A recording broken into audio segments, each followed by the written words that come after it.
Antichrist, the false teacher.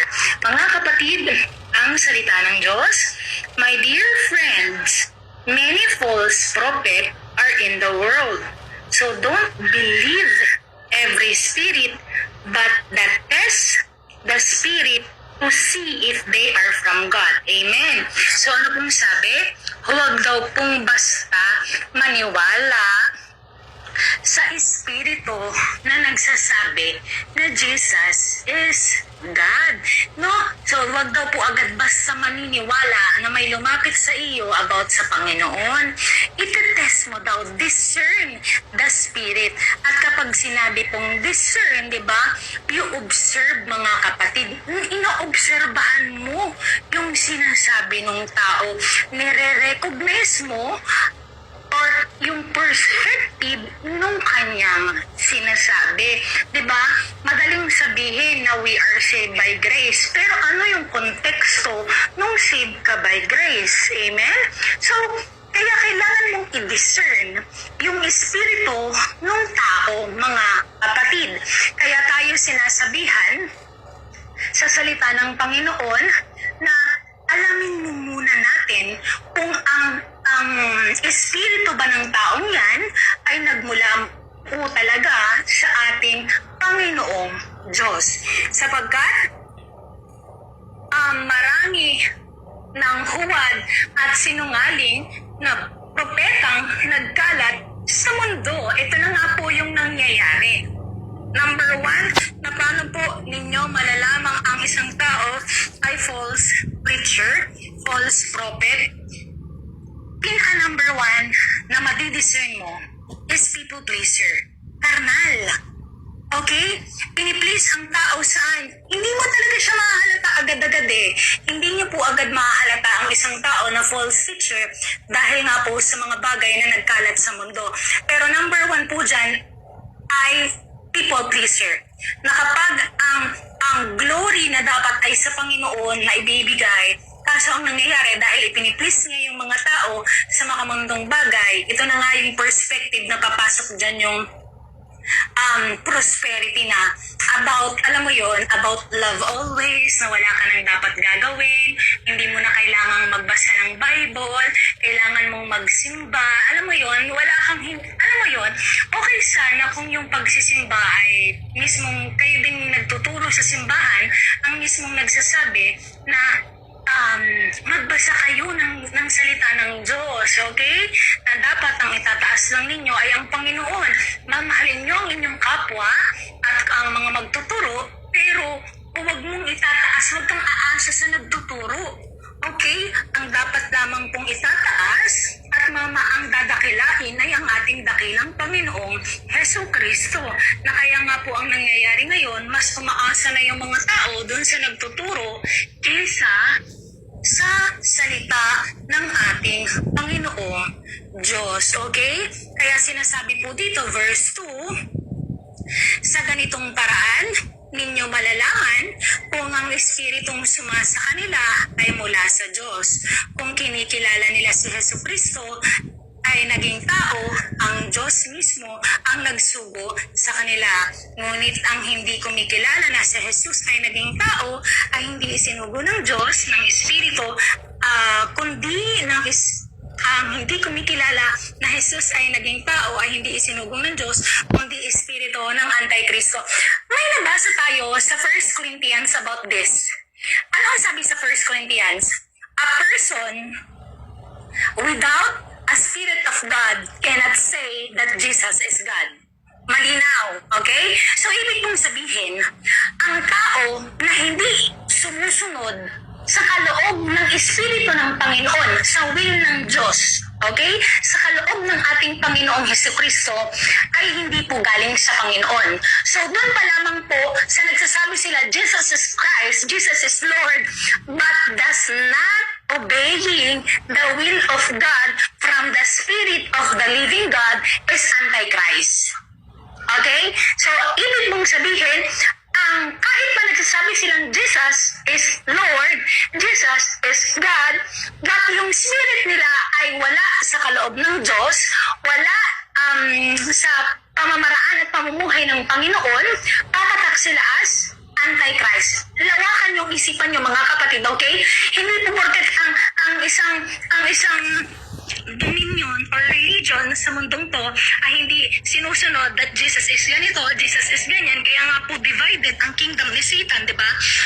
Akala nyo yung church na yun ay yun lamang yung Antichrist. Pero marirealize nyo ang lahat ng corrupted na religious or religion na sinasabi nila Jesus is Lord, Jesus is God, but wala po sa kaloob ng Spirit. Pag sinabing kaloob ng Spirit, alam natin yan. Pagtanggi sa laman. Okay? Alam natin yung kaloob ng Panginoon. Kaya nga sinabi sa John chapter 15, di ba? Ibibigay ko, darating ang tagapagturo sa inyo, ang Espiritu at sasabihin lahat. So, ibig pong sabihin, no one can say that Jesus is cursed. A person who can say that is a person who do not obey the Lord by His will be done sa katawan ng Spirit, sa will ng Spirit ng ating Panginoon. So, lawakan niyo mga kapatid. Akala kasi ng mga tao pag sinabing denying the Lord na pag nagsabing Jesus is God, tapos alam mo yun, sinabi nila na ang Panginoon ay Diyos, ganyan, di ba? Ganito ngayon ay nangyayari. Pero wala ka sa kanyang kaloob. Ikaw mismo ang nagsasabi that Jesus is cursed. Why? Dahil isa pinapakita ng iyong katawan.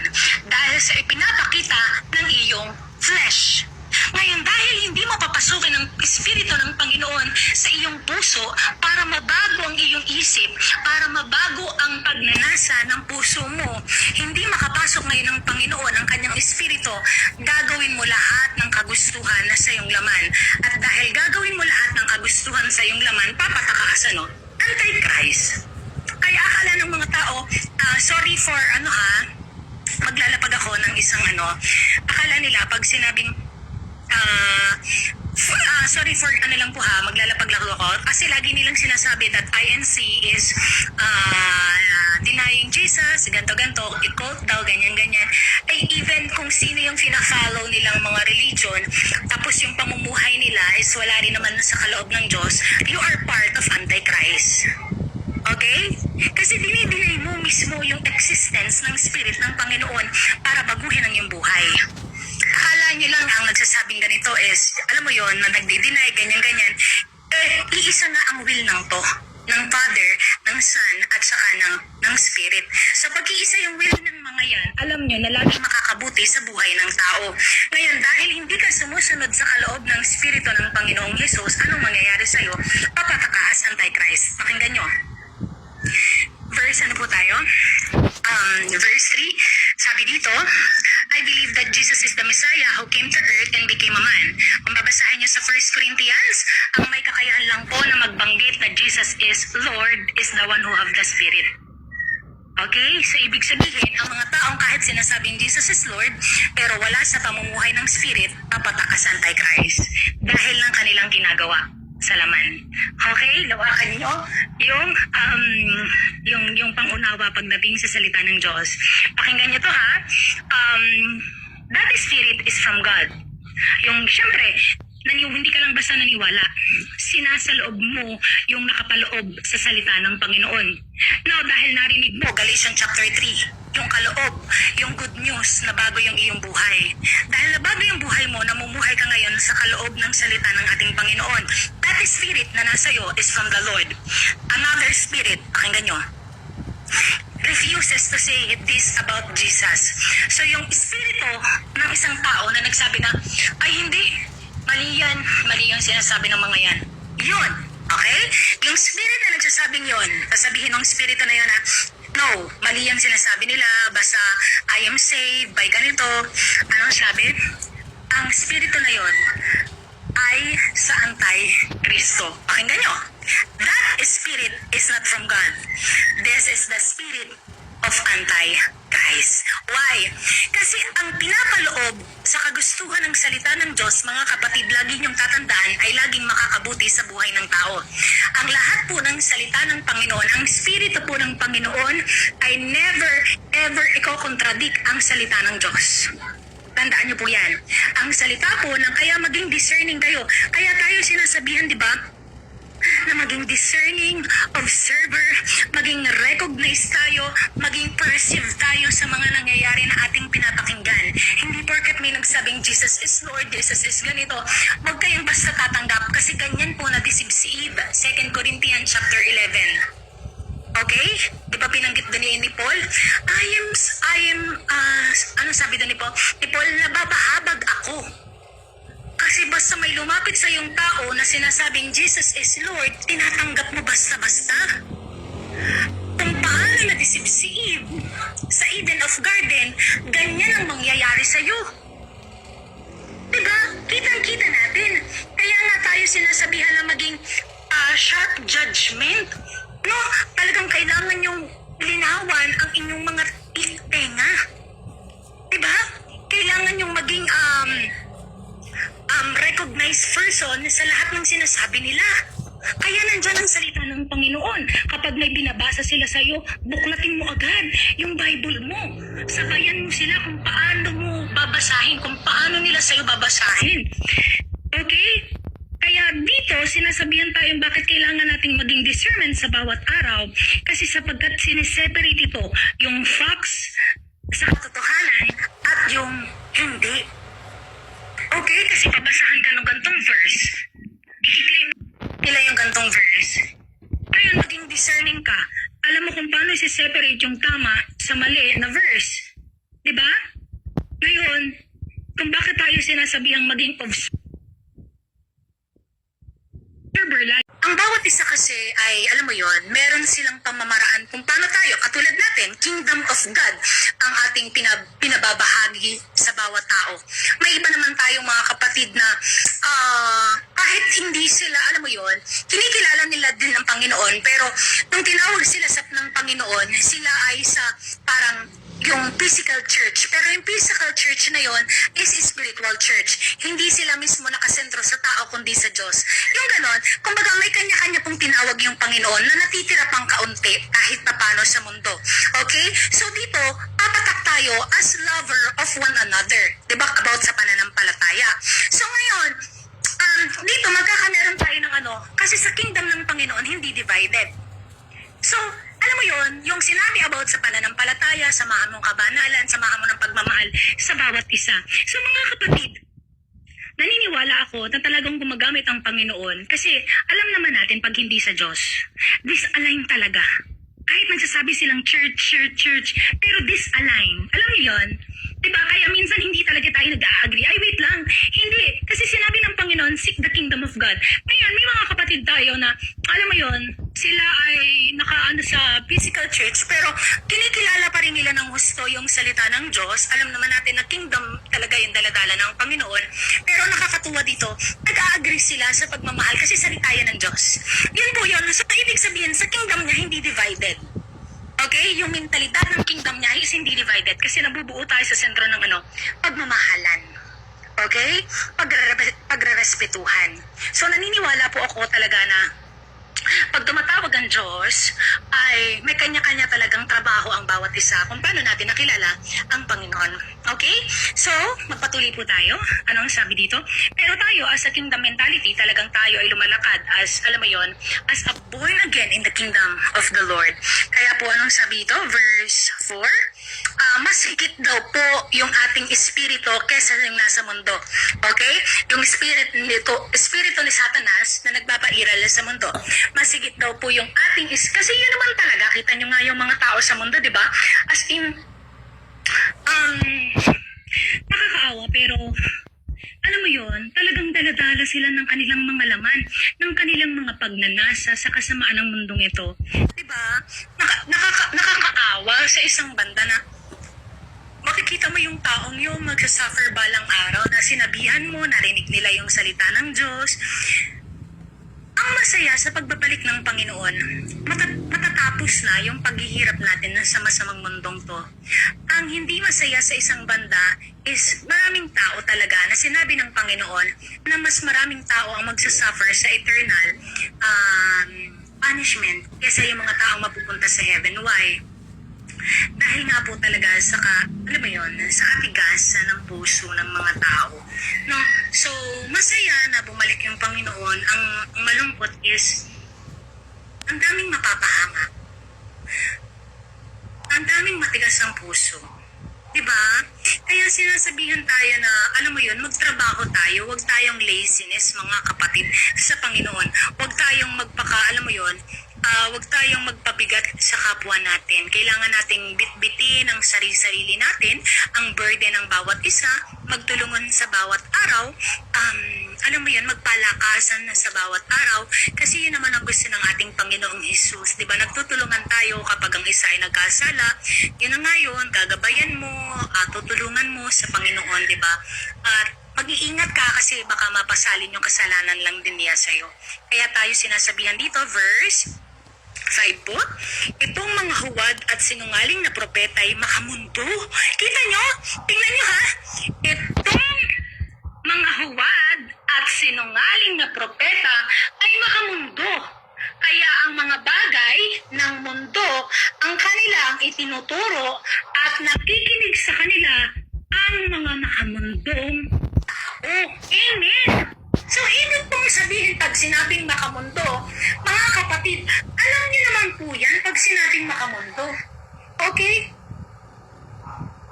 Alam niyo naman po yan pag sinabing makamundong tao. Pag sinabi kong makamundo, generally defined sa ugali at pamumuhay ng tao.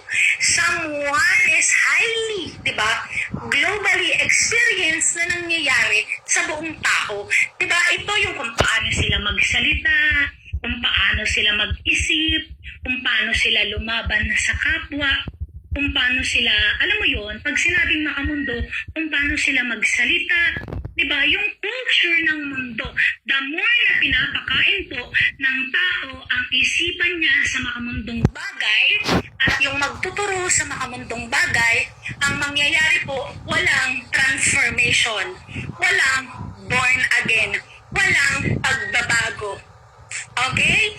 So kaya pag sinabing worldly, earthly, mas focus po sila sa material na bagay, sa earthly pleasure, rather than the spiritual or intellectual matters. Okay? Mas nakafocus po sila sa mga kasiyahan sa mundong ito. Na kapag sinabi mo yung kaloob ng Panginoon, andyan na ang persecution. Na kapag sinabi mo yung pagmamahal ng Diyos, andyan na ang tribulation. Bibigyan kanila ng matinding pagdurusa. Okay? Kaya tayo sinasabihan na be wise already. Okay? Be wise like a serpent and innocent like a dove. Kaya tayo, ganyan ang ahas eh. Ang ahas ay talagang alam mo yon, wise. Pero inosente na parang isang ibon. Okay? Kaya ang pag sinasabing worldly, itong mga taong makamundong ito ay mga taong nagtuturo para i-please ang laman. At ginagamit nga nila ngayon or ni Satan po ngayon ang salita ng Diyos na lumalabas sa kanilang dila para i-deceive ang tao. So malala ang deception. Okay? Pag sinabing pag-deceive, kung paano na-deceive ni Satan si Eve about kainin mo yan, magiging Diyos ka. Okay? Doon pa lang sa sinabing kainin mo yan, magiging Diyos ka, maganda siyang pakinggan. Okay? Maganda siyang pakinggan kung iisipin mo, you will be God. Pero sinabihan na sila ng Panginoon, mamamatay ka kapag kinain mo yan. Yun na po yung nangyari. Namatay si Eve saan? Tsaka si Adam, spiritual. Kaya the rest of the mankind, lahat ng tao, di ba, ang kabayaran ng kasalanan ay kamatayan. At ang biyaya ng Panginoon ay nandyan na. Tatanggapin na lang ng tao, tatalikuran ng kasamaan ng mundong ito, at magtitiis gaya ng pagtitiis ng ating Panginoong Hesukristo bago ang kanyang kakalakilabot na pagbalik sa mundong ito. Okay? Malapit na pong dumating ang Panginoon, mga kapatid. Ang propesiya ay talagang fulfilled. So, mercy na lang yung hinihintay ng Diyos. Talagang awa na lang yung ibinibigay sa lahat ng tao. Pero He is coming. Kita natin sa nangyayari sa mundo. Marami na pong nangyayari na kakilakilabot sa sa paligid, di ba? Gaya na lamang po ng pagpapakita ng kung ano-ano sa kalangitan, na nabanggit po ito sa Luke chapter 21, bago ang kanyang glorious coming, may mga magpapakita, pero sabi nga doon, pahihirapan muna kayo ng mga tao sa mundong yan. At ito nga po yung nangyari sa atin, nangyari sa akin, di ba? Talagang halos pahirapan tayo ng mundo dahil sa pagsasabi ng pagmamahal ng ating Panginoong Hesukristo. Okay? Kaya sabi nga po dito, actually binanggit din po ng Panginoon yung bansang hindi nakapag-repent. Basahin nyo sa Matthew. Nung binalaan niya ang mga apostol niya na kapag tinanggap kayo, say to them, peace be with you. But pag ang country or ang lugar na yan ay hindi kayo tinanggap at hindi kayo, alam mo yun, hindi sila nakapag-repent, yung bansang yan, anong mangyayari sa kanila? Mas malala pa sa nangyari sa Sodom at Gomorrah. Ito na po yung nangyayari, nakita niyo sa Venezuela. Okay? Kita natin na, alam mo yon, kung bakit ganun kalala ang nangyayari sa ibang dako ng mundo, kasi alam natin siguro talagang may bansang hindi nakapag-repent. Ano po yung repent? Walang isang tao ang nakapagbagong buhay. Pero alam mo yun, ang Panginoon pa rin balang araw ang mag-aano pero yun nga po yun, ang masakit dito, bago bumalik yung Panginoon, walang sinabi ng Panginoong Hesus sa kanyang mga apostol, mas malala pa sa nangyari sa Sodom at Gomorrah ang mangyayari sa bansang yan na hindi nagbagong buhay, na hindi ibinigay sa Diyos. Okay? So kung makikita natin yung kaunting pagyugyug ng Panginoon ng lindol, ang mga tao ay natatakot na. Kaya nga sabi sa Hebrews, ano pong sabi doon sa Hebrews 12, nabanggit din natin ito, no? Doon sabi sa Hebrews 12 ng Panginoon na, basahin natin, di ba? Hebrews 12, verse 25, sabi po dito, be careful and don't refuse to listen when God speaks. Those people refused to listen to Him when He warned them on earth, and they did not escape. And now, God is speaking from heaven. So now it will be worse for those who refuse to listen to Him. When He spoke before, His voice shook the earth, but now He has promised once again, I will shake the earth, but I also shake the heaven. The words once again clearly show us that everything that was created will be destroyed. That is the things that can be shaken. Kung nasishake ka, madidestroy ka. Kung natatakot ka, madidestroy ka. Pero if you have no fear in anything, and only what cannot be shaken will remain, ay mananatili. Diba? Kaya kita mo, kaunting yugyug ng Panginoon sa mundo, hala, natatakot na ako na yugyug, diba? Lord, tama na, diba? Eh kung ikaw ay pananampalataya at wala kang pakialam sa buhay mong dito kasi ang Panginoong Hesus ay nabuhay muli. Alam mong nabuhay muli ang Panginoong Hesus, alam mong wala ka dapat ikatakot. Wala kang dapat, alam mo yun, ikaw bahala. Kasi alam mong mabubuhay ka kasama niya. Eh kung ang buhay mo talaga dito ay hindi nakapag-repent or nakapagbagong buhay, ganyan. Wala kang pananampalataya, ganyan ang mangyayari sa mga tao. Takot. Diba? Kaya konting yugyog, nasishake sila. Hala, takot na, diba? Lord, tama na, Lord, Ginoo. Oh, Diyos ko, diba? Ganyan sila. The words one again, sinasabi po dun ha, the words one again is clear that the heaven and the earth will be destroyed. When we say will be destroyed, wawasakin ng Diyos ang mundong ito, hindi sa tubig, kundi sa apoy. The world will be indulged by fire, mga kapatid. Kaya kapag ikay walang pananampalataya at ang focus mo ay worldly, mundo, ang mangyayari sa iyo ay ano? Masishape ka as a worldly person. When we say a worldly person, may takot ka ngayon, di ba? Pag sinabing parating na ang Diyos, guilty ka, abado ka.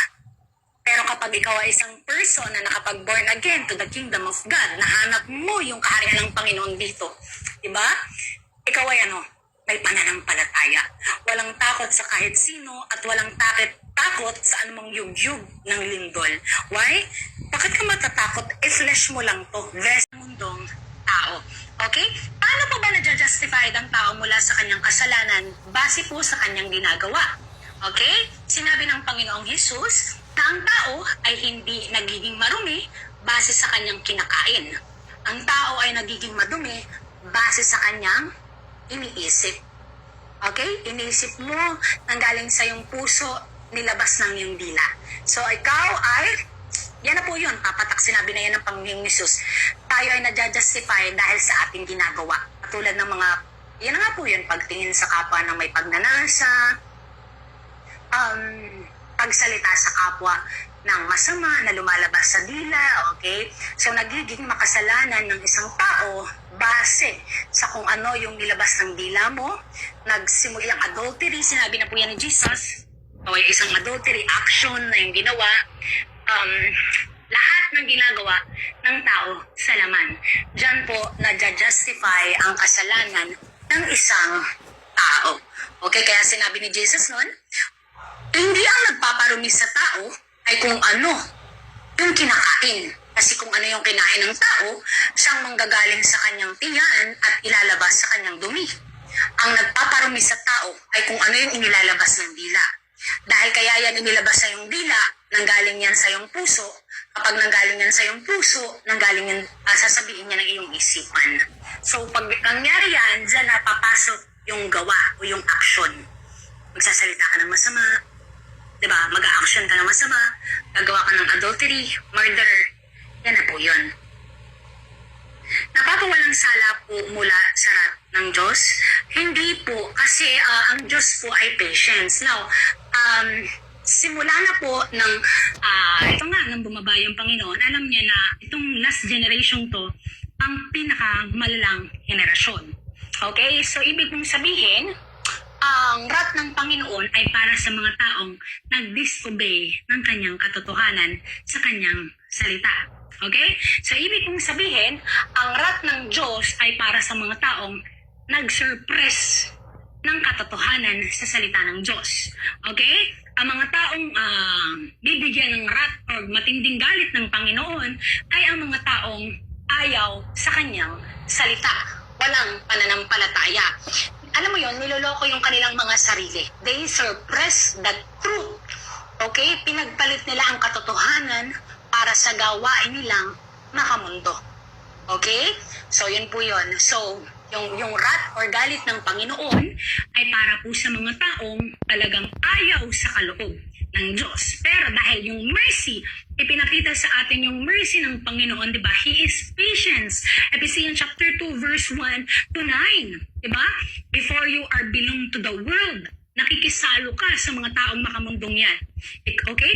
Nakikisalo ka sa gawain nila. But because of the mercy, yung patience ng Panginoon para magbago mo ang buhay mo sa kasalukuyang nangyayari of the son of disobedience, when we say son of disobedience, ito yung rest of the mankind that who do not obey the will, the word, and the living God. So, ibig mong sabihin, pinagpalit nila ang katotohanan ng salita ng Diyos para sa pagnanasa ng kanilang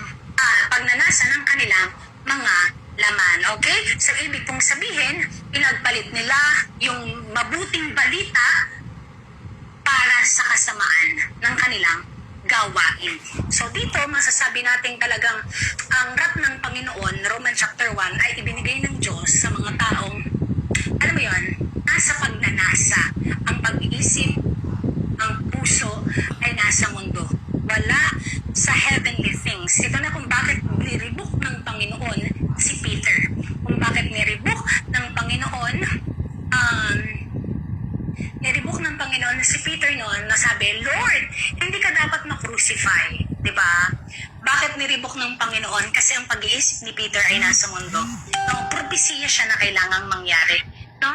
Propesiya siya na kailangang isakatuparan. No, niribok siya ni Jesus. Bakit? Sinabi ni Jesus, you set your mind to the things of men, to the things of the world.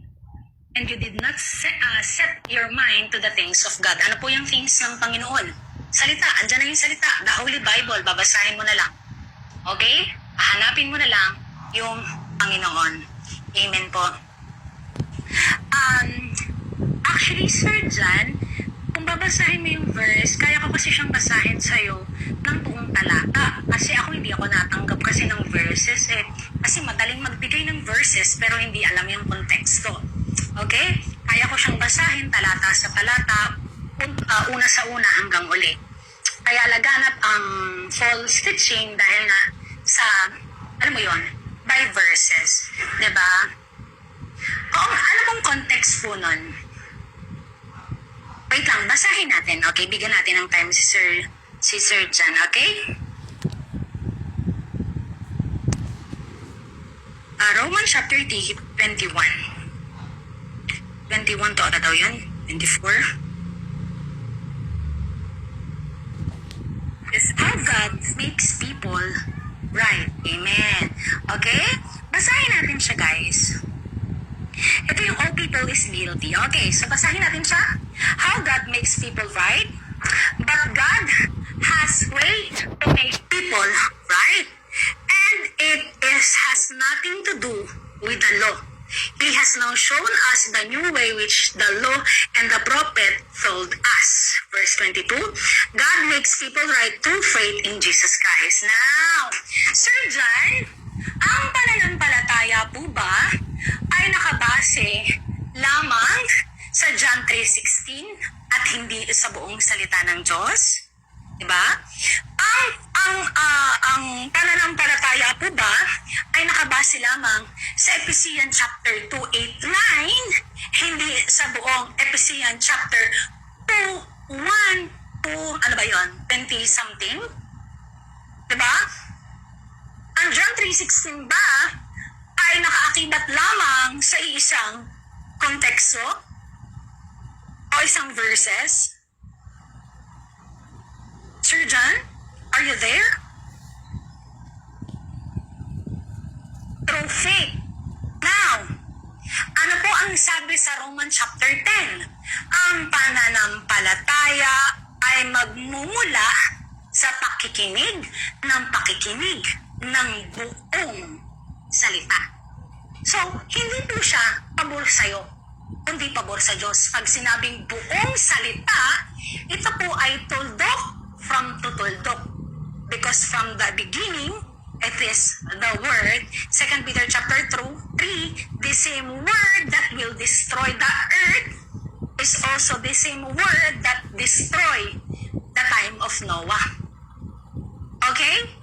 So, pag sinabing pananampalataya, buong salita, magandang konteksto, lahat ng salita ng Panginoon ay maganda para sa amin. Pakinggan natin. Pagpatuloy natin.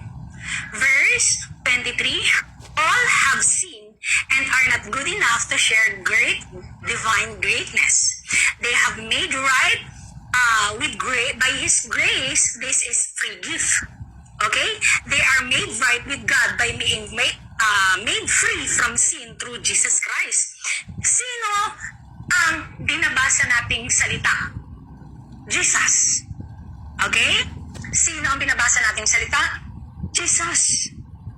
So, Jesus is the Word. Ito na ang binabasa natin. The Word become a flesh. So, ito yun, ang ating Panginoon. Verse 25 to 26, God gave Jesus a way to forgive people's sin through their faith in Him. Sinabi po, faith in Jesus, not faith in a person. Malinaw po, kaya deceive ang tao. Okay? Sinabi pong faith to Jesus. Pag sinabing faith siya kay Jesus, ikaw mismo ang sasaliksik, hahanap sa kadakilaan ng ating Panginoon. Hindi porket may binanggit na verse na masarap sa tenga mo, maniniwala ka sa taong yan, hindi mo babasahin ang salita ng Diyos. Dinadeceive ka. Diba? Kaya laganap ang deception. So, ang faith mo ay na kay Jesus, wala sa akin, wala sa pastor, wala sa kahit na sinong bishop, o wala sa kahit na sinong content creator. Sinabi, Jesus. Diba? Ngayon, ang tao, mas nagtitiwala sa taong yon kaysa kanino? Kay Jesus. That's why the world is deceived. And many false prophets, false Christ will arise in this generation and deceive many. Kaya tingnan nyo anong sabi. Lahat nagkasala. Amen. Pero may ibinigay ang Panginoon na bagong way para mawala ang kanilang kasalanan.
sa Panginoon by His grace. At paano yung grace na yun?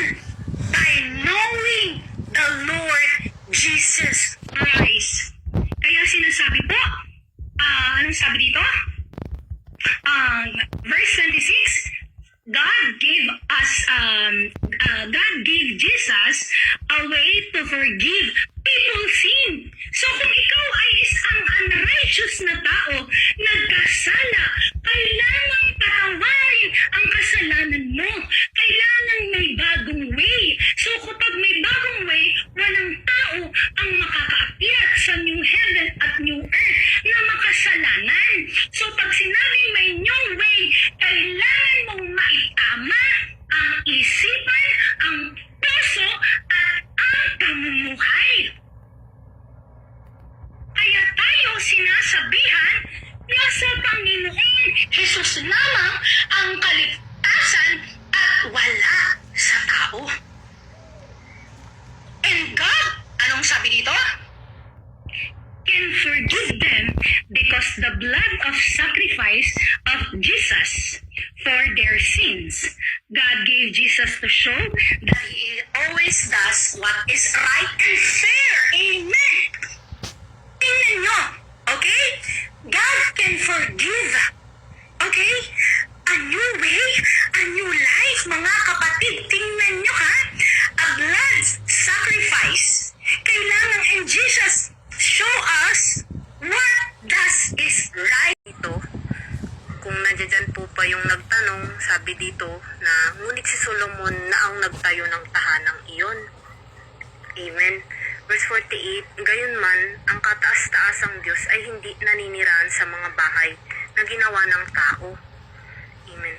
Yung sinasabing bahay dito, yung si King Solomon po kasi, ginawa niya ng templo yung Panginoon. Ngunit hindi naman inutos, hindi naman sinabi ng Panginoong Yahweh sa kanya po yun eh. Diba? Si King Solomon na mismo yung nagtayo na po nun.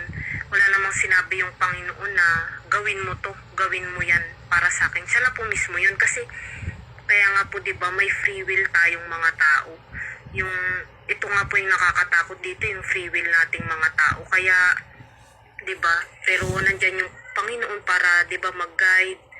Nandito siya parati sa bawat isa sa atin, 'di ba? Para tayo maitama sa ating mga liko na ginagawa. Tama po 'yun, 'di ba? Kung walang kautusan, hindi naman po natin nalaman na tayo nagkasala. Sabi niya dito, no, na gayon man ang kataas-taasang Diyos ay hindi naninirahan sa mga bahay na ginawa ng tao.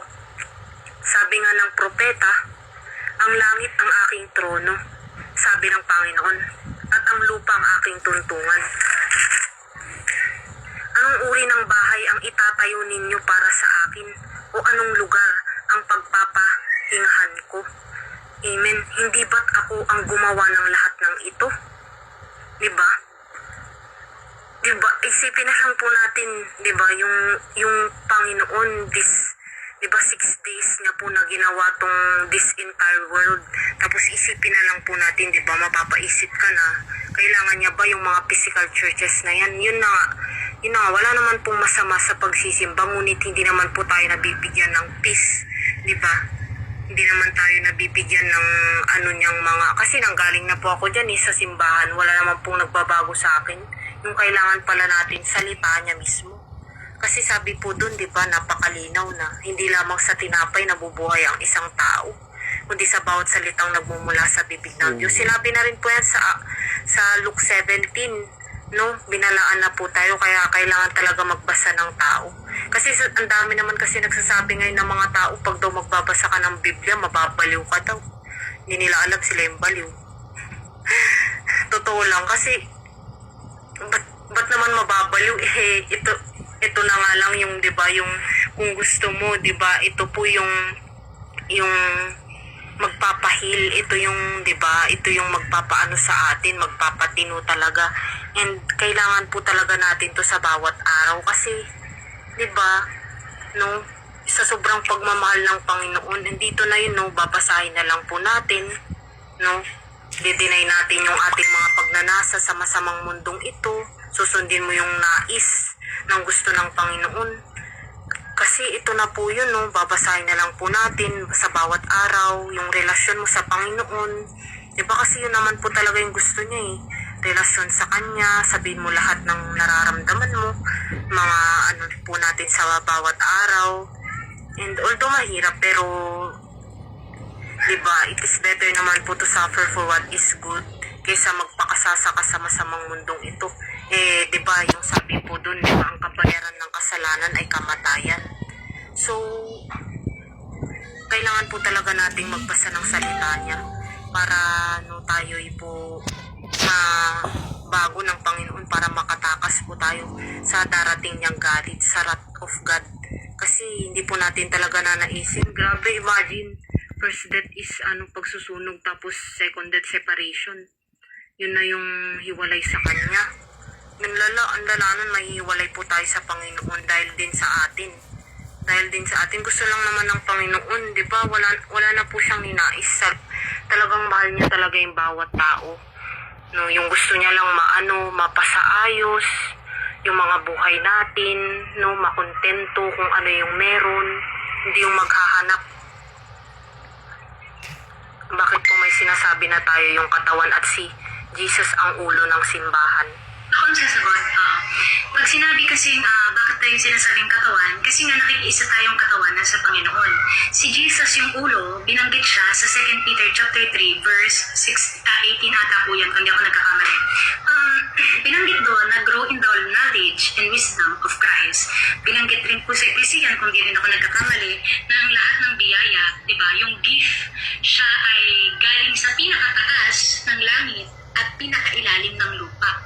So, ibig sabihin, ang lahat ngayon ay hawak niya. So, kapag kinikilala mo yung Panginoon, nag-grow ka dapat sa ulo at kagustuhan ng Panginoong Jesus. Philippians chapter 2, 5-7. Pinanggit po doon, na dapat ang iyong pag-iisip ay katulad ng pag-iisip ng Panginoong Hesukristo. Sir John Ross, magandang gabi. Now, kaya siya sinabing tayo ang katawan kasi tayo ay nakikabahagi sa katawan ng Panginoong Jesus at siya yung ulo kasi lahat ng wisdom, knowledge, 2 Peter chapter 3 verse 18 ay nanggaling sa kaalaman natin sa Panginoong Hesukristo. Kaya tayo ay dapat iisang Diyos, iisang Espiritu, iisang baptism, iisang katawan, at iisang pananampalataya. Salamat po.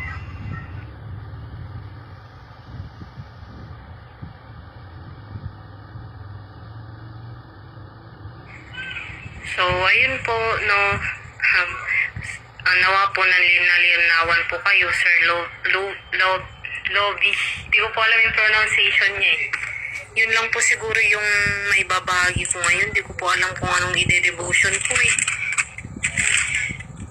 Pero yun po, no, magbasa po tayo ng salita ng Diyos. Dahil yan po yung kailangan natin sa bawat araw sa ating buhay. Baka po may gustong next po ng magbahagi po ng kanyang devotions.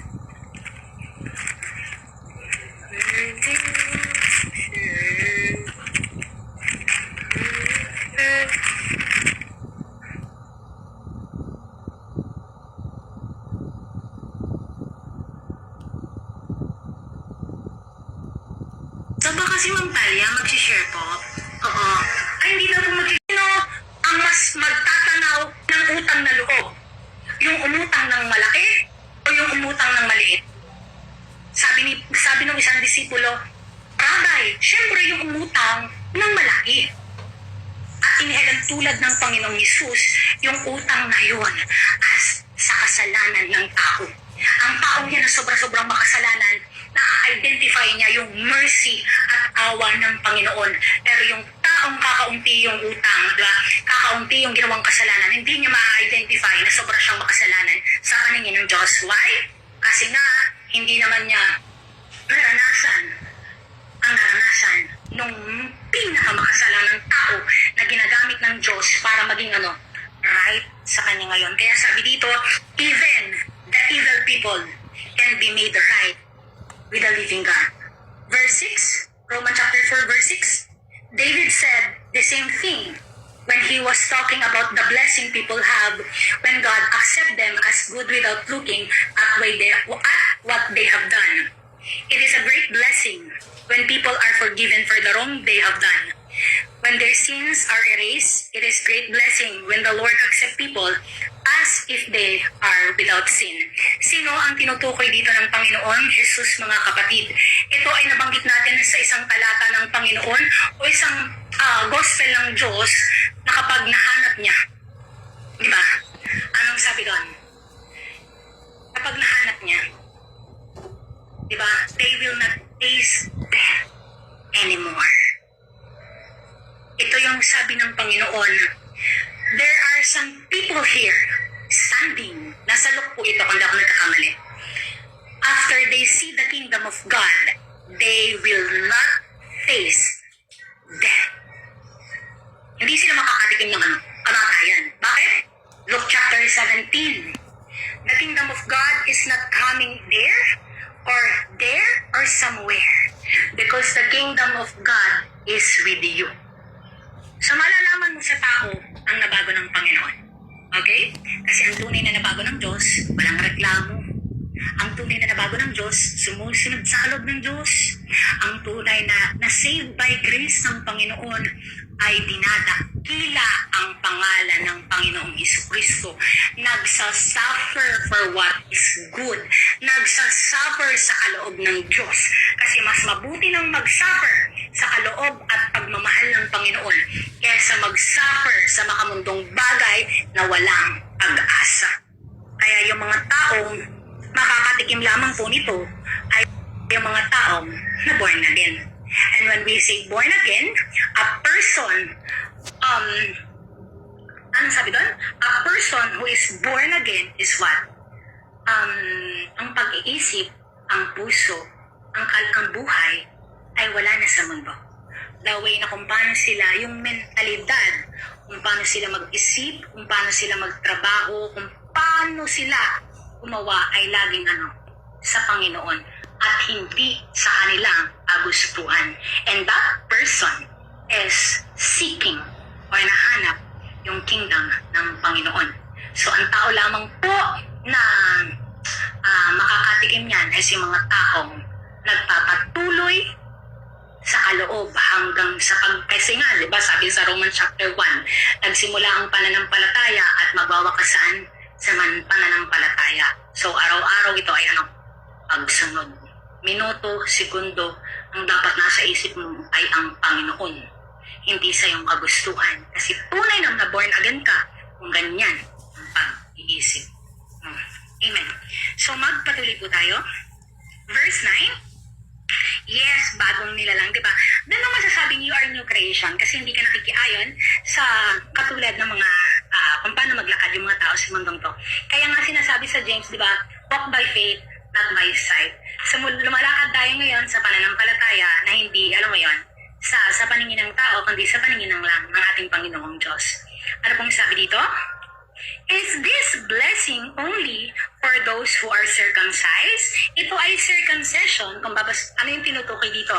Kung babalik tayo sa tinatalakay, sa Romans chapter 2 verse 24 to 25, kung di po ako nagkakamali, ang tinatalakay dito ay circumcised by the Spirit of the living God. Kasi a person who is circumcised by the Spirit is not pleasing people but pleasing God. Okay? Binanggit doon. Kaya sinasabi dito, is this blessing only for those who are circumcised? Na na-circumcise ang puso na bago? Or it is also for those who are not circumcised? We have already said it was because of Abraham's faith that he was accepted as one who is right with God. Verse 10, so how did this happen? Did God accept Abraham before or after he was circumcised? Amen! Kasi walang batas. Walang law. Okay? Kasi sa panahon po ni Abraham, wala pang batas. Wala pang law. Okay? Sa panahon po ng ating ni Abraham, wala kayong katulad ng Mosaic law. Okay? Natanggap po ba ni Abraham ang circumcision bago o after ng circumcise sa panahon ni anong tag dito? Sa panahon ni Moises. Diba?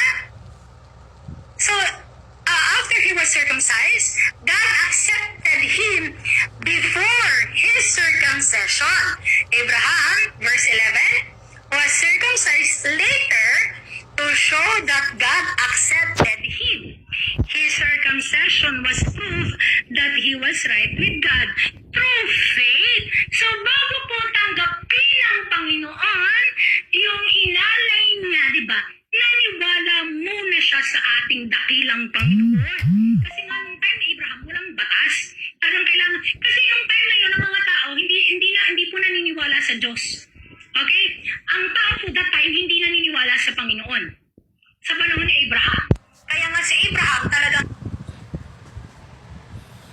ngayon nagtiwala siya sa kaloob ng Panginoon. Ngayon, nung inalay na ang kanyang anak. Kasi sinubok siya ng Diyos eh. Ang Diyos magaling talaga laging sumubok yan. Kung tapat ang iyong pananampalataya, talagang lagi kang susubukin ng Panginoon. Kaya sabi dito, they believe and are accepted as people who are right with God. Verse 12, and Abraham is also the father of those who have been circumcised. It is not their circumcision that makes him their father. He is their father only if they live following the faith that our father Abraham had. So malinaw po, hindi po ang circumcision, okay, that's make him a father. Yung kung bakit naging father of all nations sa Abraham ay hindi po dahil sa kanyang circumcision sa Panginoon. Siya ay naging father dahil sa pagmumuhay. Live following the faith. Kung babasahin niyo ang Genesis, kung paano lagi si Abraham piniplease ang Panginoon, kung babasahin niyo ang Genesis, kung paano po lagi piniplease ng ating Ama sa pananampalataya na si Abraham, ang Panginoong Diyos. So live, hindi po siya kaya naging father of all nation dahil sa circumcision. Siya po ay naging father of all nation dahil sa pagtitiwala sa pamuhay na gusto ng Diyos sa kanya. And Abraham had before he was circumcised. Kaya po siya hindi niya nakita ang Diyos, diba? Mga tao walang paniniwala sa Panginoon, mga kapatid. Even nandiyan na yung salita, the same word. Nandiyan na yung salita, talagang ang mga tao ay marami palaging hinahanap sa buhay. Kaya nga si Abraham, na-please niya ang Diyos dahil bago pa siya magkameron at alam mo yung kausapin, pagnilaya ng Panginoon, talagang naniniwala na siya sa Panginoon. Kaya nga pag naniniwala ka sa Diyos, andyan ang salita, babasahin mo, sasaliksikin mo bago ka pakitaan ng miraculous power ng dakilang Diyos. Kasi hindi ka magkakameron ng hope by the same word na katulad ng word kung paano pinalo ni Abraham na mga tinawag ng Diyos ang mga tao noon, the same word pa rin. Hindi nagbabago ang Panginoon. Ganyan pa rin siya hanggang ngayon. Kung sinubok niya ang mga tao niya noon, hanggang ngayon, susubukin niya hindi sa kasalanan, okay? Sa problema. At sa mga bagay-bagay sa mundo. Pero hindi, tandaan nyo, hindi nanunubok ang Panginoon sa temptation. Never po. James chapter 1. Walang magsasabing tao na sinubok sila ng Panginoon sa temptation. Okay? One God, one gospel, one nation. Amen po. So, verse 13, Romans chapter, ano na po tayo? Romans chapter 4, verse 13, God promised, receive through faith, no? Sa pangako. So, sinabi sa Galatians 3, people, no? Mababanggit natin doon. Na-receive niyo ba ang Spirit dahil sa pagsunod sa law o sa pakikinig ng salita o mabuting balita ng Panginoon? Diba? So, hindi nyo ma-receive ang Spirit following the law. It is by hearing of the gospel, of the word of God. Ito yung sa araw-araw mong binabasa, araw-araw mong kinikilala, araw-araw mong pakikinig ng salita ng Diyos. Diyan mo marireceive ang Spirit ng Panginoon. Verse 13, Abraham and his descendants received the promise that they would get the whole world. But Abraham did not receive that promise because he followed the law. He received that promise because he was right with God through his faith. So ganun pa rin lang natin ay ang Panginoon at ang Panginoon yan pagmamahal. Yan ang salita ng Diyos. Kung mahal mo ang Diyos, hindi mo ako sinasabihan sa iyong dila na lumalabas, kundi pinapamuhay mo ko sa iyong puso. Yan ang pananampalataya. Kinikilala mo ako. Kinikilala mo ang gusto ko. Kung sa mundong yan, ngipin sa ngipin, mata sa mata, diba? Kinikilala mo yung salita ng Diyos. So walang batas. Pag nadapa ka sa kasalanan, bangon.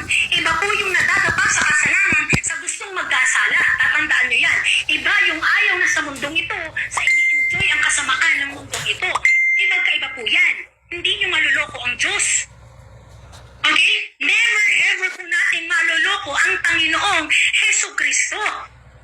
Kasi alam niya ang nilalaban ng bawat tao. So kung ini-enjoy mo yung flesh na, kita niyo si Moises, Hebrews 11. Binanggit doon. Si Moises ay mas piniling mag-suffer kasama ang mga anak ng Panginoon at tinanggihan niya ang kasiyahan ng masamang mundong ito. Pag sinabing tinanggihan, inayawan, talaga ang pag-iisip at puso ay wala sa mundo. Diba? Mas pinili ni Moises na mag-suffer. And because he had faith, Moises trust the Lord for what is good. Dahil meron siyang pananampalataya. So yun ang pananampalataya. Walang batas. Susunod ka na lang. Babasahin mo na lang ang salita ng Diyos. Pag sinabi ng Panginoong magpatawad ka. Kasi yun ang pananampalataya. Pag sinabi ng Panginoong mahalin mo ang kaaway mo, mamahalin mo. Kasi yun ang pananampalataya. Huwag mong sasabihin may pananampalataya ka pero kinamumuhian mo ang tao. Kasi paano ka maliligtas kung sa isang batas ng pagmamahal ay sinisira mo yung buong batas?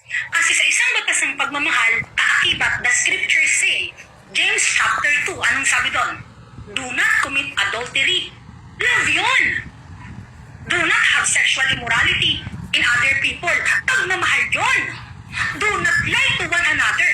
Pagmamahal. God's promise by following the law, then faith is worthless. Amen. Wala talaga, hindi po kaya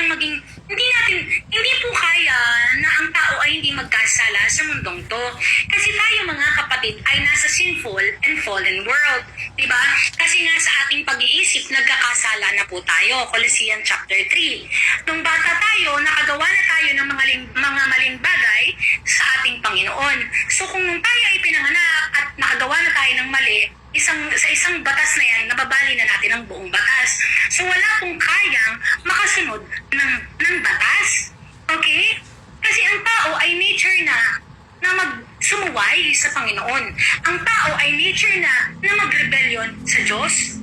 Kaya ang tao, ano bang sabi dito? Ay hindi magiging tama. Saan? Sa pagsunod sa batas. And God promised, ano bang sabi dito? To Abraham is worthless. Kung yung pangako ng Panginoon sa pananampalataya ay di magiging worthless. Kaya kung bakit siyang tinawag na Father of all nations. Diba?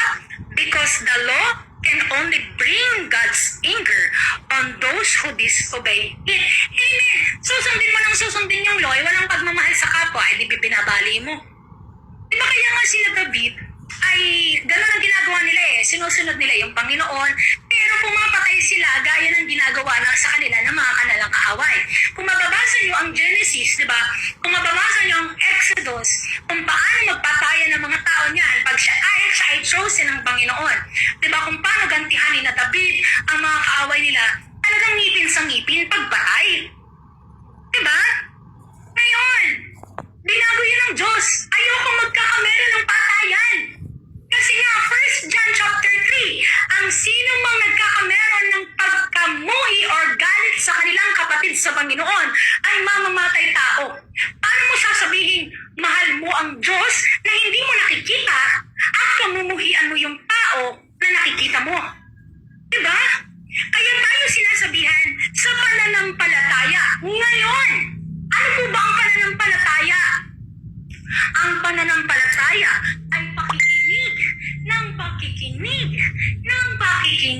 sa buong salita. Hindi po yung kukuha ka ng isang verse, 20 verse na papabor sa'yo, and the rest of the holy, kaya nga holy, banal ang isang tuldok, banal ang isang kuwit, lahat ng salita ay banal. Diba? yung sinasabihan. Walang law. Okay? There is no law. Then there is nothing to disobey. Verse 16. So people get what God promised by having faith. Paano po magkakameron ng pananampalataya ang tao, mga kapatid? Diba? Sir Sid, magandang gabi po. Pwede po ba kayong umakyat? Kayo po yung kayo po yung sa amin. Kayo po yung magpaliwanag po sa amin. Tapos gusto po namin, pag pinaliwanag niyo po sa amin, babasahin niyo po the way na kung paano ko binabasa. Okay lang po ba yon, Sir Sid? Magandang gabi, kapatid. Sa Panginoon, kayo po ang magbasa sa amin at kayo po yung magpaliwanag. Kasi alam mo yung kahit nagngangaw ako dito, kapatid, as long na hindi mo nasisik yung kingdom ng Panginoon, malayo ang puso mo sa Diyos. Tandaan mo yan. Kasi sabi nga ng Panginoon, a person cannot enter to the kingdom of God unless they are born again. Kaya hindi mo nauunawaan ang pag-uunawa na meron kami at nasisik yung kingdom ng Panginoon kasi nga, malayo yung puso mo sa kanyang salita. Diba? Yan tayo, mga kapatid. Uunahin yung magpindot-pindot-pindot dyan. Tapos pag tinawag na kayo, wala na. Diba? Alam mo yun, nandito tayo. Hindi kami yung nyo dito eh. Ang pagmamahal yung binabanggit namin na sa Panginoon. Pagmamalasakit sa kapwa para makatakas sa darating na galit ng Diyos. Ngayon, imbis na kilalanin mo yung Diyos, alam mo yun, mas papaboran mo kung ano yung pumipitik dyan sa tenga mo. Ay sinabi na nga ng Panginoon, Satan is like a roaring lion. Diba? Yan ilagi. Nandyan sa tenga mo na, sige, mag-comment ka na ganyang masasamang bagay, magsalita ka na. Amen? Diba? So, pag naman kayo, wala pong hinangad yung Panginoon na sa lahat ng tao kundi makabuti. Okay? Wala pong hinangad ang Panginoon na sa lahat ng tao kundi maging maayos ang pamumuhay. Paano ka magiging maayos ang pamumuhay? Andiyan na yung salita, kapatid. Okay? Basahin mo punto sa punto, dulo sa dulo. Unawain mo, hindi sa iyong pamamaraan, kundi sa tulong ng Panginoon sa Kristo ng Diyos. Okay? Ng Diyos. Magpatuloy po tayo. Ano pong sabi dito?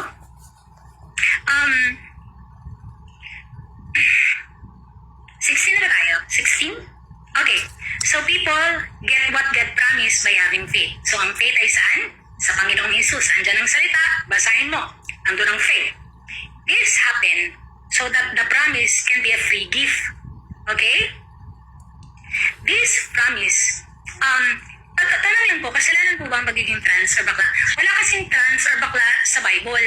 So yan po ay wala sa Bible. So ang tao ay men and women lamang po. Okay? Now, kapag ikaw ay new creation ng Panginoon, hindi ka na lumalakad kasi ang Spirit ay walang kasarian. Sinabi nga sa Romans, anong sabi sa Romans? Pag there is no Jews or Greek, slave or free, male or female. Kasi ang Spirit po ay walang kasarian. So kapag ikaw ay new creation, lumalakad ka na sa kaloob ng Diyos. Okay? Pero ikaw ay hindi nakikiayon sa sistema ng mundong ito. So, kung new creation ka lang. So, alam niyo pag, alam mo yun, di pa lang naman nagkameron sa Bible, men and women lamang po. Men and women lamang po. So, sa madali pong salita, okay, ang tao ay kaya deceived because of what? Isang parte, entertainment.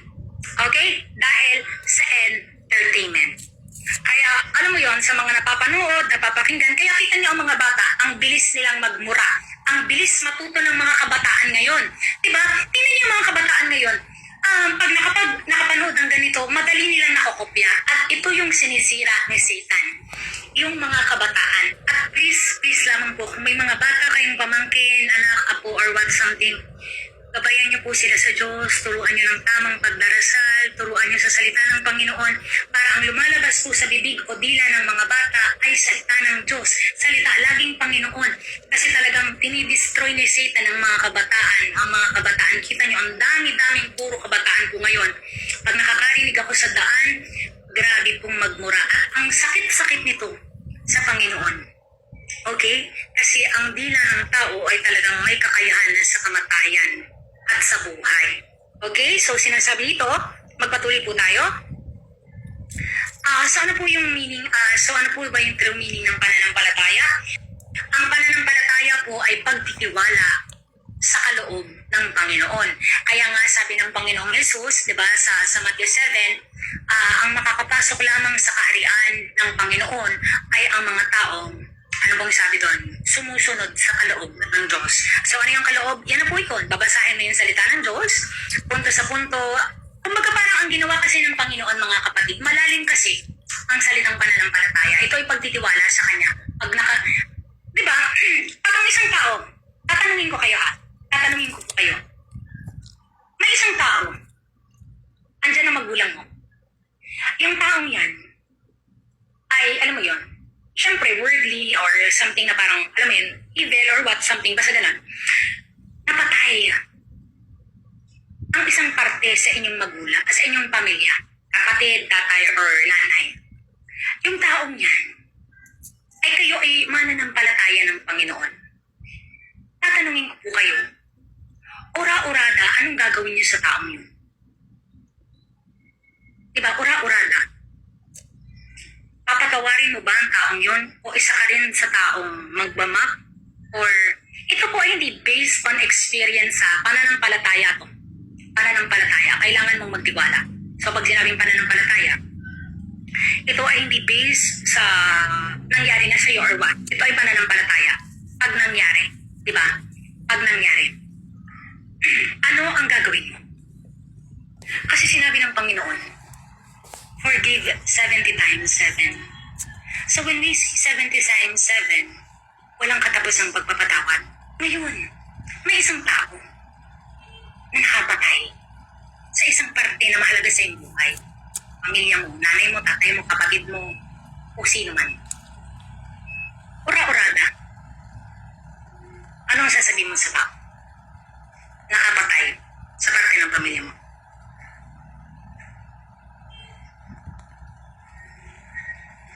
Diba? Dito nagkakamero ng mundo ng ano. Ito na, unforgiveness. Tingnan niyo ang tao.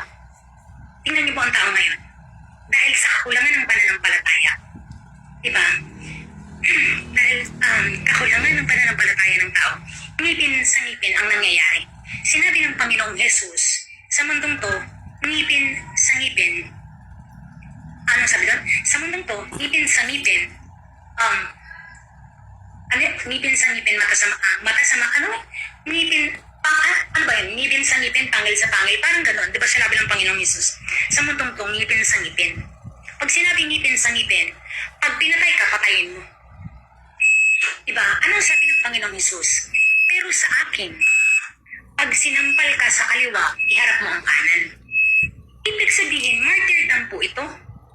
Pag sinabing martyrdom, ito po ay tinatanggi mo talaga yung kagustuhan mo, kaya nga sa pananampalataya. Magtitiwala ka. Ang sakit, Lord. Pinatay, Lord, ang nanay ko, Lord. Pinatay. Panginoon, paano ka patatawarin ang taong pinatay ang nanay ko ngayon? Sabi ng Diyos, masakit din ang ginawa niyo sa akin. Nagkasala kayo. Lahat kayong tao nagkasala. Pero ibinigay ko ang aking anak sa inyo para patawarin kayo. Diba? Kaya nga hindi ka magtitiwala sa iyong sarili. Kaya papasok dito ang pagtitiwala sa salita ng Diyos. Ito yung salita, ang Diyos mismo. Tingnan niyo ang mundo. Pag nakagawa ng kasalanan ng isang tao, wag, ipakulong mo. Diba? Batas sa batas ang mundong to. Ngipin sa ngipin ang mundong to. Diba? Pag gumawa ng mali, patulan mo ng mali. Yan ang mundo. Sinabi ng Diyos. Magpapatawad ka. Kasi pag hindi ka nagpatawad, ay hindi ka rin patatawarin ng iyong ama na nasa langit. Gana po, guys, pag sinabing pagpapatawad, malalim siya na ang sakit-sakit pa pero kailangan mong gawin, hindi dahil sa iyong kalooban. Kaya kailangan, alam mo yun, kailangan talaga ng taong magbasa ng salita ng Diyos. Hindi po, kasi alam ng Panginoon ang puso ng tao. Sinabi na yan ng Diyos, walang makakatawa Panginoon. Hebrews. Bago pa isinilang ang bawat isa. Okay? Bago pa isinilang ang bawat isa. Ano pong sabi doon? Why? Kasi lahat tayo lilisan sa mundong to. At ang buhay natin ay hindi po natin alam kung kailan tayo mamamatay. Para lamang tayong isang bulaklak na mamumunga malalanta. Para lamang isang hamog na nandyan tapos biglang mawawala. Hindi natin alam mga kapatid kung kailan tayo mamamatay. Diba? Kung namatay kang may unforgiveness, kapatid, ang lala niyan. Kasi sinabihan tayo ng Diyos, hindi ka pwedeng magkamera ng unforgiveness. Kung created ka by His image, dapat kaugali ka ng Diyos. Kaya alam mo yun, makikita niyo sa comment section, nasasaktan ako kasi habang pinapanood ko yung video, nagbabasa ako ng comment section, alam niyo yung mga nagko-comment, mostly religious na tao talaga. Alam niyo ang sinasabi ng mga religious, ay hindi, bakit mo patatawarin yan? Ala si kuya, bakit mo kuya pinatawad? Hindi, ang sakit kasi nang ginawa sa yung pamilya. Ala, bakit naman ganun? Hindi, grabe ang tao, sinusulsulan pa. Kita mo kung paano lumabas si Satanas sa tao? Yan na yun ang pag-iisip ay wala sa kaloob ng Diyos. So paano ka magkakamero ng kaloob ng Diyos? Andyan ang salita, andyan ang banal na kasulatan, ang Holy Bible. Babasahin mo na lang, isasaloob mo na lang, hahanapin mo, sasaliksikin ang iyong puso. Yun ang pagpapataw, yun ang pananampalataya. Why? Masakit po ang pagmamahal. Sino bang isang tao na mahal mo, di ba? Na kukunin ang buhay. Tapos, diyan na susubukin ng Panginoon kung paano ka magtitiwala sa Kanya. Diba? Diyan na susubukin ng Panginoon kung paano ka magkakameron ng tunay na malasakit sa iyong kapwa at sa Diyos. Why? Kita niyo ang mundo. Ang mundo ay pariwara. At ang pag-iisip ng taong nasa mundo, nasi-shape kung ano yung mundo. Evil. Pero kung yung isipan at puso ay nasa salita araw-araw ng Diyos, nasi-shape ka by what? The Son of the Living God. At nagiging kaimahe ng Panginoong Hesus. At bago ka ipakasal sa Diyos, you are created by the grace. You are forgiven. You are in love. You are being made new creation. Diba? At yun ang pananampalataya. Andyan ang salita. Diba? Andyan alam mo yon, pagmamahal ng Diyos. Kaya magkakameron lamang po ng tunay na kapatawaran ng isang tao kapag kinilala nila ang Panginoong Hesus. Ayan ang salita, andyan ang salita. Basahin mo, saliksikin mo, alam mo yun. Doon pa lamang po mga kapatid, isa pa to. Doon pa lamang po sa sinabi ng Panginoon sa James chapter 2. Kapag may dumating na isang taong malinis ang damit, pinaupo mo. Diba? Binigyan mo ng kung ano-ano. Tapos may dumating na isang taong madumi. Sira-sira ang damit. Mabaho. Tapos sinabihan mo na, huwag ka nga dito, doon ka nga sa lapag. Diba meron kang ano sabi to ng Diyos? O diba meron kayong pinapaboran? Dahil sa mga malinyong kaisipan, may pinapaboran kayo. Doon pa lang nagkakasala ka kasi may pinapaboran ka. Kapatid, ito po ang mga tao ngayon.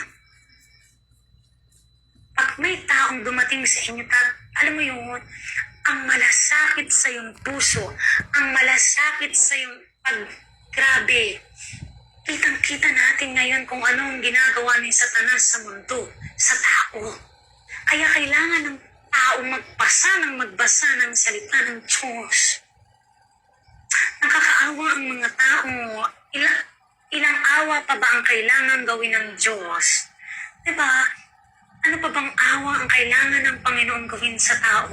Halos araw-araw na tayong binibigyan ng awa ng Panginoon para lang tayo patawarin sa ating mga kasalanan. Pero pag wala kayong pagbabago, repentance, kapag ang kaisipan nyo ay ganito pa rin, maniwala kayo, haharap kayo sa Panginoon. At baka isa kayong masabihan ng Panginoon sa darating sa Judgment Day na, alam mo yon, isa sa mga magsasabi sa aking Panginoon, hindi ba namin, di ba? At yan na yun, haharap kayo dyan, ang sasabihin sa inyo ng Panginoon ay, kayong mga taong gumagawa ng masama at mga taong walang kabatasan, lumayo kayo sa akin. Hindi ko kayo kilala. Amen. salita. Hindi sa akin, hindi sa amin kayo magtitiwala. Saan? Buong salita. Andyan ang Bible. Basahin mo. Ngayon, as narinig mo to, di ba? Lalago ka saan? Sa pagmamahal. Yan ang gusto ng Diyos. Papatak ang tao saan? Pagmamahal. Kasi yan ang gusto ng Panginoong Jesucristo.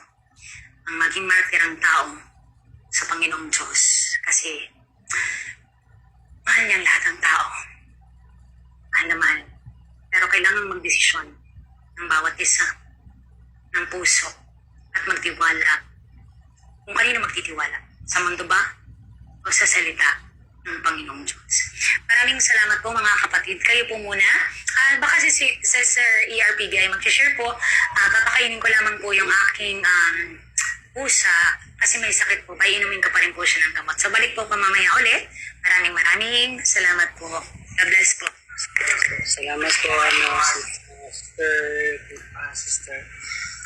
Thank you po sa chance po na makapag-share sa 5 chapter 5, verse 1 hanggang 13 po.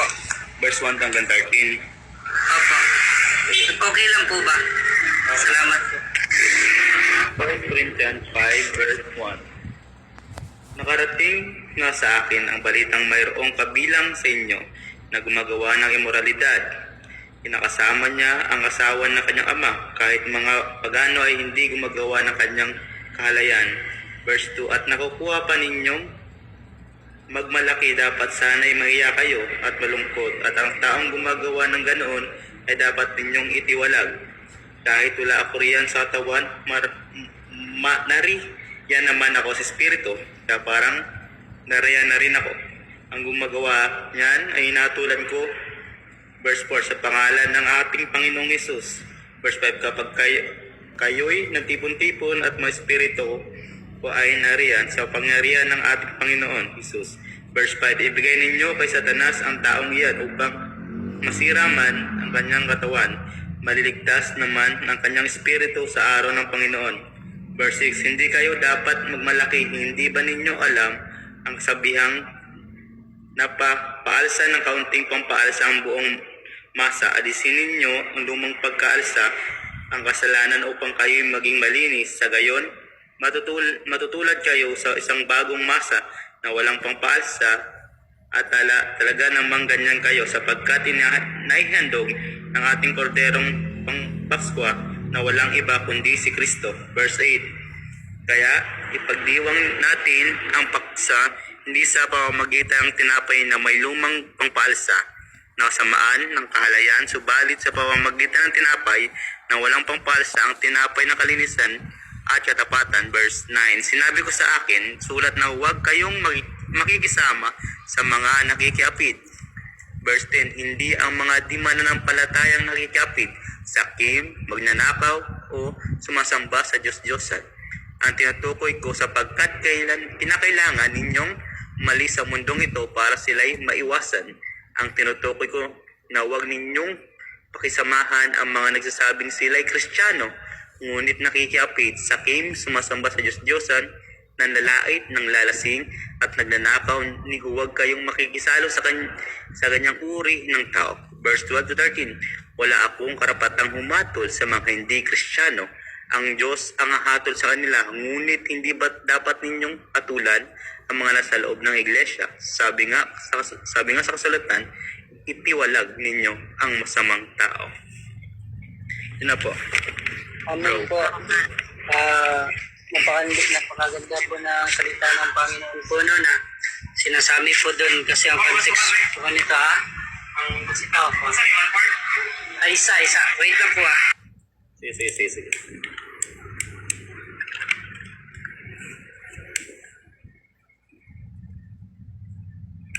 Okay, may bumibili lang po. Ang context po kasi nung nagpadala po ng sulat si Apostle Pablo at talagang sa iglesia ng mga taga-Corinto upang balaan sila or sawayin sila sa nalalaman niya ng mga immoralidad na ginagawa ng simbahan, which is ano ko po ngayon is tinatawag po siya na parang napapanahon po sa ngayon yung tinatawag po na tolerating sin ng mga Christian, lalo-lalo na po sa church. Minsan nga po, kahit nasa simbahan is hindi po magawang sawayin ng mga pastor sapagkat giver, tithes giver, or sila yung sumusuporta sa church na kahit imbis na ang pastor ay manindigan na yan ay mali kapatid, hindi pag nakahawak na sa bulsa yung tithes giver is hindi na po makapagsalita ang isang pastor or sino man pong leader. Bakit po ba sa current situation po natin kasi ngayon bilang mga Christian or nasa pananampalataya, kahit sa pamilya natin, sa loob ng sa loob ng tahanan, which is minsan dahil po sa word na tinatawag nila na hindi naman po masama pero word po na pagmamahal. Tulad po nung anak po ninyo, anak po minsan, or kapatid, lalo na pag bata pa, which is ngayong panahon na to is talagang ang bata is hawak ang cellphone. Pag hindi po binibigay ng nanay or tatay, iiyak ang bata or magwawala. At ang pinaka-main reason po ng nanay or tatay or kapatid ba o sino ba is ibigay na lang para tumahimik. Which is mali po talaga kasi nga natotolerate po yung pagkakasala po. Nagiging nasa isip na po na okay lang pala yung ganito, okay lang pala yung ganyan kasi mahal naman nila ako. Ganun po, di ba? Kaya po doon sinasabi po dito no na meron ba tayong pag-uusapan? Ano po ba yung pinakaunang rason po? Bakit po ba natotolerate yung pagkakasala ng tao ngayon na kahit mananampalataya na is wala pong pagbabago kahit po na sa Panginoon na is hindi po pwedeng sawayin. Una po no is dahil po sa tinatawag na pride. Pwede po bang may makabasa ng Proverbs 16 verse 18 to 19 po?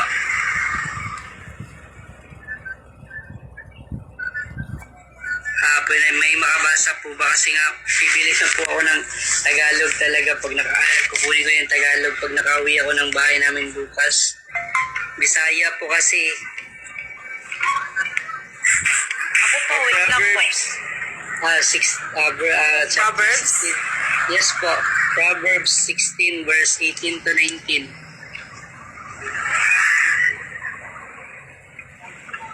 Proverbs 16.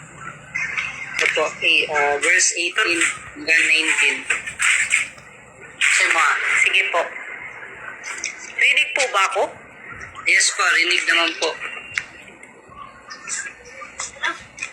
Kawikaan sa Tagalog. Opo. Okay po. 16. Wait lang po. Okay lang po. 18. Sabi po dito, okay lang po. Sabi dito, ang kapalalo ay humahantong sa pagkawasak at ang mapagmataas na isipan ay ibabagsak. Amen. Higit na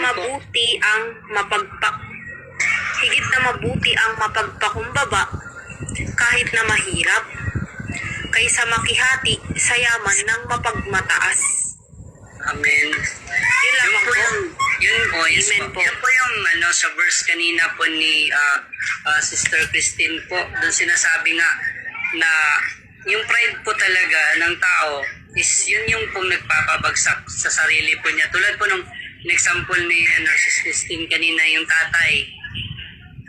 Yung tatay, di ba po, sa narinig ko lang kasi pinatawad niya. Ora mismo, yung nakapatay ba yan sa asawa't anak niya ba or anak lang ba po? Parang ganun po, di ba? Correct me po, mali po ako. Yun nga po, pag may pagpapakumbaba ka po talaga, doon po makikita sa iyo na talagang follower ka ni Christ. Pero nga po, pag halimbawa mataas yung pride ng isang tao, yun nga, sinasabi may nagko-comment na Kasi dapat ganyan, maraming salita. Doon po nakikita yung pride ng isang tao. Kaya nga po, na-tolerate po ngayon ang kasalanan sa loob ng church or mismo sa ating mga tahanan. Kasi nga, minsan, bawal sawayin kasi nga, may pride. Bawal po pagsabihan kasi nga, may pride. Huwag mo kong pagsabihan ng ganito kasi teacher ako. Huwag mo kong pagsabihan ng ganito kasi tawag dito, engineer ako. Hindi mo ko pwede pagsabihan ng ganito kasi mababa ka lang. Hindi mo ko pwedeng pagsabihan ng ganito kasi wala kang narating sa buhay. Ako, mayaman ako kasi ako, may natapos ako. Puro na lang ako yung tao kasi minsan. Kaya nga yun yung nagpapabagsak sa kanya. Hindi man siya mamatay dito ng mahirap o hindi man siya namatay dito ng ikaw sa buhay. Pero pag namatay siya dito sa mundo, ang paghihikaos naman po niya is doon naman po sa dagat-dagatang apoy. Alin po yung mas pipiliin natin? Yung mabuhay po tayo na may pagpapakumbaba o mabuhay po tayo na puno po ng pride? Yun po yun. Sa akin po, naranasan ko po. Hindi po ako magmamataas po sa akin sarili. Is ilang beses na po talagang minsan yung parang flesh ba na parang minsan gusto mo nang manuntok talaga kasi nga parang kung wala lang talaga yung Panginoon, hindi ka na siguro magagawa talaga. Wait lang po Kaya tayong mga tao po kasi talaga is dapat po sumusunod sa Panginoon ng may pagpapakumbaba.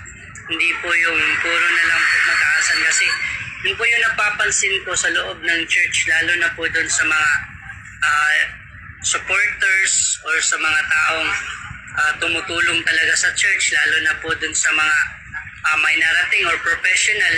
Base lang po to sa akin hindi ko po nilalahat. Base lang po ito sa kung ano po yung na-experience ko at ano po yung nakikita ko. Lalo na sa loob ng church talaga bilang isang sumusunod kay Kristo. Lalo, ito po yung pinaka-example. May isang, hindi ko po literal na talagang sa church namin or something. May isang babae po talaga siya na yung parang titingnan mo siya, napaka husay manamit, yung parang kagalang-galang, tapos may narating 4-year grad, maganda yung trabaho, maganda talaga yung postura niya, worship pa, talagang nag-worship kay Lord, talagang may sigaw, may iyak para kay Lord. Pero pag nagsalubong kayo, halos hindi ka kilala. Ano po yun? Halos parang di ka kilala, parang parang mapasabi ka ng ganun. Hindi ka nga binabate or something na parang pinapansin. Yung wala lang. Pero pag halimbawa yung kataang kausap naman niya is something na yung parang tawag dito yung kalibel niya or something na yung parang ganun, nakikipag-usap. Pero pag dun sa medyo mababala sa kanya is talagang hindi. Kaya nga mapapaisip ka, totoo ba tong mananampalataya ang ganito? Totoo ba tong nagpupuri sa Panginoon? Bakit ganito ang ugali nito? Bakit ganyan? Di ba po? Dahil po yan sa pride. Kasi nga, may narating sa buhay. Kasi nga, yun, pride po talaga. Kaya nga po binagsak si Satanas dahil po sa pride. It's a warning po sa ating mga Christian or something na nasa ating mga bahay. Hindi porket yung kapatid mo is nakagraduate na yan ng engineer tapos ikaw is hindi. Hindi porket yung kaibigan mo is yun yung nagsusuporta sa'yo, yun yung nagbibigay sa'yo, is pag nakikita mo siyang gumagawa ng mali, is hindi mo siya pwedeng sawayin. Hindi mo siya pwedeng pagsabihan, which is mali po talaga kasi po dapat tayong mga sumusunod kay Kristo is dapat may tawag dito lahat, ginagamit napakaganda, napakagwapo, ganyan. Pero performer lang po, hindi po totoong worshiper ni Lord. Kasi nga, sa labas, mali naman yung pamumuhay. Sa labas, mali naman yung ginagawa. Addiction po sa cellphone. Hindi nga po tumutulong sa bahay. Ni wala nga pong nagagawa sa bahay nila. Hindi nga po mautusan. Tapos pagdating ng Sunday, ang lakas tumugtog. Ganyan, di ba po? This is sobrang mali. Kaya nga, pag yun yung ginagamit,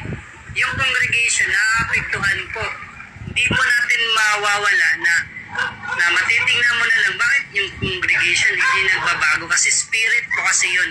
Kumukonek po yun. Kung ano po yung nandun, ano po yung mga nakikita, yun din po yung na-apply. Kaya nga po, dapat po talaga putulin. Putulin, hindi na po dapat po sinasanay. Sa akin po kasi dati, example ko lang bago ako pumunta sa second, sa akin po kasi dati, nakapag-ministry ako sa Davao.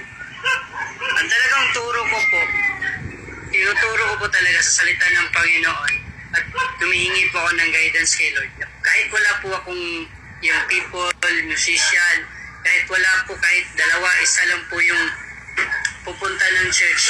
Ang importante sa akin, totoo. Hindi ko kailangan ng marami, pero hindi naman totoo. Mas pipiliin ko po dalawa, isa, tatlo lang. Okay na sa akin yun. Kaya nga po, bilang isang mananampalataya, kailangan po talaga natin na manindigan. Manindigan po na pag mali, hindi porkit mahal mo yung isang tao, hindi porkit mahal mo yung anak mo, nakikita mong addict na siya sa cellphone, bibigay mo pa yung cellphone sa kanya. Hindi porkit mahal mo yung asawa mo na panay order ng Shopee, is bibigyan mo pa rin kasi doon siya nagiging masaya, which is mali na. Hindi mo siya sinasaway, is nawawala po yung dignity na bilang isang Kristiyano. Kapag ganun po ang nangyayari, nawawala po ang dignity ng pagiging follower ni Christ pag tinotolerate po natin kung ano po yung mga mali na ginagawa ng iba. Kapamilya man natin, ka-churchmate man natin, or kaibigan man natin, or something na nakapalibot sa atin. Amen po ba? May tanong lang po, sa atin po ba, itong passage na to is nagbibigay po ba ng challenge sa bawat isa sa atin? Na after natin ito mapakinggan, pag yung kapatid mo, nakikita mo pa rin ngayon na game, ano yung gagawin mo? Ano yung magiging action mo? Ano yung magiging respond mo doon sa verse? Ano yung magiging respond mo after nito? Hayaan mo pa rin ba siya? Sasabihin mo pa rin ba na kanya-kanya naman kami ng kaligtasan? Hindi siya maliligtas, hindi siya maliligtas. Ganun po ba? Okay naman po na pagsabihan natin siya para hindi po tayo maging accountable pag once na may masamang nangyari sa kanya. Kasi nga po doon sa sinabi, yung na-share ko po nung nakaraan, which is accountable po tayo sa mga tao hindi po natin sinasaway. Kahit isang beses, dalawang beses lang, pag nasaway natin sila, tayo talaga nilang makinig, ipasuggest na po natin. Ganun po. Punta pa tayo sa second, no? Ano po ba yung pinakamalalang kasalanan? Bakit po ba nagiging minsan at natotolerate na kasalanan po ngayon? May makapagbasa po ba sa 1 Timothy chapter 6 verse 10? Ako po. May sige po. 1 Timothy chapter 6 verse 10 po. Dito po natin malalaman na may kasalanan din pala yung ganito.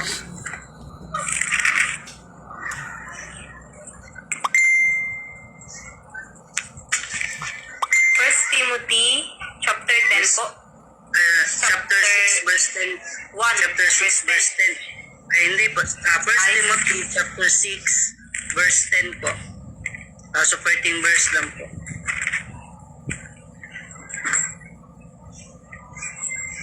Sabi dito, sapagkat ang pag-ibig sa salapi ay ugat ng lahat ng kasamaan. Dahil sa paghahangad na yumaman, may mga taong nalalayo sa pananampalataya at nasasadlak sa maraming kapighatian. Amen po. Sa panahon po kasi ngayon, meron pa po ba? Wala na po. Kasi, sa panahon po kasi ngayon, 10 lang.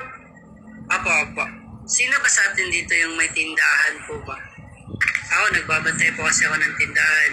Mahilig po kasi ako magnegosyo. Sa tindahan po ba natin, nakaka-create po ba tayo ng kasalanan? Tulad po nung, kasi nga minsan ang tao, gusto po natin kumita. Gusto po natin na maka-earn. Kasi nga po, kailangan po natin mabuhay or something na mabili po yung mga bagay na gusto po natin bilhin or mabuhay po natin yung pamilya natin. Makakain po yung mga anak natin, kapatid, nanay, tatay. Gusto po natin ng ganon. Diba po? Pero sinasabi po doon sa verse, kaya po nalalayo ang tao sa pananampalataya dahil nga sa salapi. Hindi ko po sinasabi na ang pera talaga ay sobrang sama. Minsan kasi ganito, ikaw may tindahan ka, tapos ikaw Christian ka, saka mananampalataya kay Kristo. Tapos, titinda ka ng titinda ka ng sigarilyo, nagtitinda ka ng beer, nagtitinda ka ng pwedeng ikasama ng isang tao. Kasalanan po ba yun? Doon nga po, di ba sinasabi? Kayo po. Dahil gusto po nating kumita, is nakakagawa din po ng kasalanan. Kasi nga po, kung gusto mo pong kumita, is dapat po doon, yung kinikita natin is hindi po yun nagiging kasalanan. Di ba po? Kasi nga, iba ngayon, alam nilang mali yun. Mali yun kasi mali naman talaga kasi yung bisyo. Mali naman kasi talaga, minsan ang bumibili pa mga bata. Kasi nga po, inuutusan ng nanay, tatay, bumili ka ng ganito, bumili ka ng ganyan, sindihan mo. Ikaw na yung mag para hindi mamatay ang apoy. Kasi ganyan po dati, kaya po ako natutong magsigarilyo dati. Kasi nga po, ako po yung inutusan ng mga pinsan ko, tatay ko, uncle ko. Sila po yung nag-uutos sa akin. Sabihin po nila ako na, bili ka na ng sigarilyo, tapos sindihan mo, tapos sigupin mo para hindi mamatay yung apoy. Para kaya nga po doon ako nagsimula. Ako din po yung inuutusan na bumili dati ng mga inumin. Tapos pag dating mo, bubuksan nila, paiinumin ka ng konti hanggang hanggang sa lumala na. Yun din po sa atin ng mga Christian po ngayon. Minsan po kasi, masakit lang po talaga kasi isipin na may isang Kristiyano na meron nga pong sari-sari store, meron nga pong tindahan, pero ang binibenta po is yun pong nakakasama sa iba. Instead po na manindigan na, hindi ako magbebenta ng ganito kasi parang pag may bumili, ako pa yung parang nag-uudyok sa kanila. Ako pa yung nag-uudyok sa kanila na magkasala sila. Ako pa yung nagiging dahilan kung bakit paano masisira yung buhay nila. Ganun po, di ba? Kasi nga po, bilang isang Kristiyano, dapat po iniisip natin. Kasi nga, kung hindi po natin iisipin yan na kasalanan, gusto lang po natin kumita, which is sobrang mali po talaga. Doon ko po talaga nakikita. Kasi nga, alam ng tao na mali yung bisyo. Pero, kasi nga, gustong kumita, ginagawa. Kasi nga, gustong kumita, pinupurso. Tulad po nung shabu or something na yung mga babaeng nasa bar. Alam nilang mali yan. Alam nilang nakakasama sa katawan nila yan. Walang taong hindi alam yan. Pero ang tao, kasi nga sa kagustuhan kumita, kasi nga sa kagustuhan na ma-provide yung pangangailangan, talagang pinipikit na lang yung mata para lang po makakain, para lang po mabili kung ano po yung luho na gusto niya. Pero sa atin po ng mga Christian, as reminders po sa atin, na pag alam po natin talagang mali, wag na po talaga. Testimony ko din po yan nung sa Davao kami. Kahit ngayon po na nagtitindahan, nagbabantay ako ng tindahan, kahit doon po sa Davao ako, titinda ako ng balot sa gilid or something na may negosyo din po kasi ako doon dati sa Davao. May naghahanap po sa akin, "Hey Brad, may ano ka ba dyan? May binibenta ka bang sigarilyo or binibenta ka bang alak?" Kasi kakain kami ng balot, parang pupulutan namin. Ay, sabi ko, "Ay, wala po." Bakit ganun? Yung ibang nagbebenta, meron naman silang mga sigarilyo, ganyan. Sabi ko, hindi ko po kasi kaya magbenta ng ganun kasi nga po, ay sumusunod po ako sa Panginoon. Sabi nila, okay. Humihingi ng patawad yung bumibili. Ay, sorry. Hindi namin alam. Ganun po dapat sa ating mga Kristiyano. Hindi ko po minamataas yung sarili ko, pero dapat manindigan tayo sa kung ano yung tama. Pag alam nating mali, di putulin agad. Huwag tayo matakot na husgahan tayo ng iba. Huwag tayo matakot na pagsabihan na tayo, napaka-judgmental naman itong taong to. Ayaw magbenta ng ganyan. Kaya nga po, minsan nga po talaga yung pera po talaga is nagtutulak po talaga sa tao na maging masama. Minsan po talaga kasi nga sariling desire na po yung iniisip ng tao, sariling na lang lahat, yung pangarap na lang lahat, ganito. Tapos nakakalimutan na yung pananampalataya kay Kristo. Nakakalimutan na yung bakit gusto mong kumita? Yun po yung pinaka-question. Bakit gusto mong kumita? Para lang ba sa sarili mo? Or para makatulong ka or para makasama? Ganun po, di ba? Ako po, sa totoo lang, gusto ko pong magtrabaho kahit sa maliit na sahod. Kasi nga po, hindi po ako napipilitan or something na kasi excited ako every Sunday na makapag-alay sa Diyos. Hindi po sinasabi ng pastor namin na dapat ganito yung tithes mo, ganyan, dapat hindi. Ang sinusunod po namin is kung ano yung kaloob mo, dapat masaya kang nagbibigay sa Panginoon. Yung kita mo sa buong linggo is dapat hindi ka napipilitan or something na ako excited po talaga ako sa Sunday na magbigay sa Panginoon kasi nga pinagpapala ng Panginoon yung buong linggo ko. Kahit minsan mahina yung kita, pero pag nag-worship ako, nabibigla na lang ako na may mga customer na biglang bibili, napaparami pala. Nung minsan nga, nung nakarang araw, kahapon ba yun or something, akala ko ang kita ko lang ngayon is 100 lang mahigit, pero hindi ko inasahan nung nagpatugtog ako, nag-worship, kumanta, bigla na lang dumami, umabot ng 1,000, ganyan. Talagang sobrang saya na, kaya gusto kong ibalik sa Panginoon. Kaya nga, hindi dapat nagiging hadlang ang paghahanap buhay sa pananampalataya. Yun po talaga yung pinaka-basic po para sa, pinaka-ano po talaga sa akin. Gusto ko pong kumita, pero ayaw ko pong magkasala. Ganon po.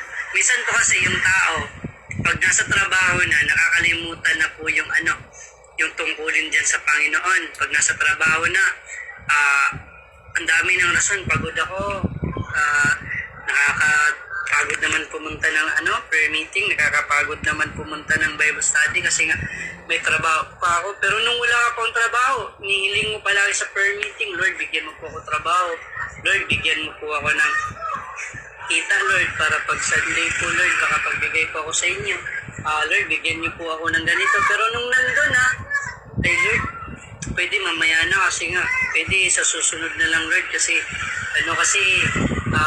may in-order kasi ako para sa birthday ko, para sa birthday ni ganito, ganyan. Ang dami ng rason ng tao. Kasi nga, doon na yung pumapasok yung kasalanan kasi nga nagiging madamot na po yung tao. Pero kung mahal mo po talaga ang Panginoon at siya po yung nasa buhay mo talaga is hindi ka po talaga magiging madamot sa Panginoon. At ang pagkita mo po ng pera is para po talaga sa gawain ng Panginoon at hindi po para sa pansarili lang po. Nandun na yung sa sarili mo pero mas dapat inuuna pa rin si Lord. Amen?